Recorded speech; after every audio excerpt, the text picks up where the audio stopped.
Okay, welcome back pre-cal to arithmetic sequences. So this is just a more specific version of what we just learned.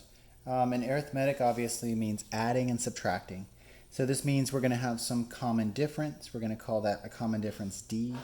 And we're going to add and subtract that to different sequences. This one is not bad at all. This will be super brief. I know you guys know this already.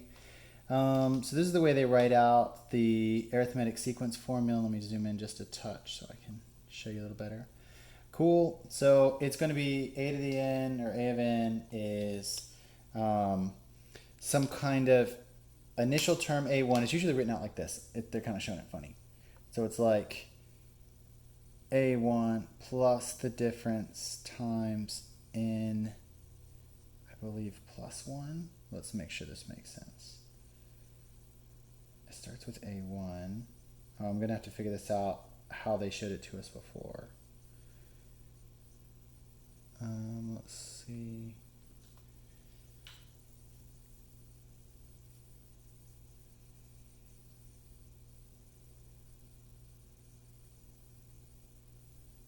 Yeah, I remember it's like n plus 1. I'll look this up later, so hold on. Let me get back to that. This will fall in my lap in just a second. So they show it a little differently though. So they say if A1 is the first term of the arithmetic sequence, then D is the common difference, and the sequence would look like this. So they would say A1, and then the second term would be A1 plus the difference. Here we go. And then A1 plus 2. Okay, great. And so they show it like that. So the way they show this, all they do is say, so they show it as A1 is the first one. If A1 is the first term, so then A2 is going to be equal to A1 plus the difference. And A3 is A1 plus 2, common differences, etc. So notice that this one, oh, it's in my, there it is. Okay, notice that the third term is 2 differences plus the first term. So a to the n, now we're talking, is going to be a1, right, plus, and then it's going to be some d, common difference time n minus 1. Ah, there it is. So that's it. So if we plug in 3, for example, we would have a1 plus an n minus 1 would be 2d. We did it. Okay, so that's what we've had before. You can, of course, use theirs or whichever equation you want to use. Totally up to you. And this marker's dying. Okay, so that's how you solve the first couple ones. You guys can do this on your own. Not too bad. Find the common difference. No biggie. Let's jump into some better stuff. Ah, there it was right there. Look, it's there the whole time.